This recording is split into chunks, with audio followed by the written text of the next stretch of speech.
ഞാൻ നിങ്ങളുടെ ശ്രീകുട്ടി. അപ്പോൾ ഇന്നത്തെ ദിവസത്തിന് ഒരു പ്രത്യേകതയുണ്ട്. ഇന്ന് ചിങ്ങത്തിലെ ഉത്രം ആണ്. അപ്പോ നമ്മുടെ സ്കൂളിൽ ഒരു സതീഷ് സാറുണ്ട്. ഞാൻ എപ്പോഴും സതീഷ് സാറിനെ എല്ലാവർക്കും പരിചയപ്പെടുന്നത് എനിക്ക് കൂടെ പിറക്കാറുമായ എൻ്റെ സ്വന്തം ചേട്ടൻ എന്നാണ്.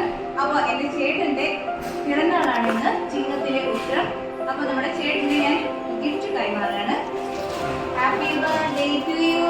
പിന്നെ ഇതൊരു ഫയലാണ്, ഒരുപാട് സർട്ടിഫിക്കറ്റ് ചോദിച്ചേക്കാം. പിന്നെ ഒരു മിനിറ്റ്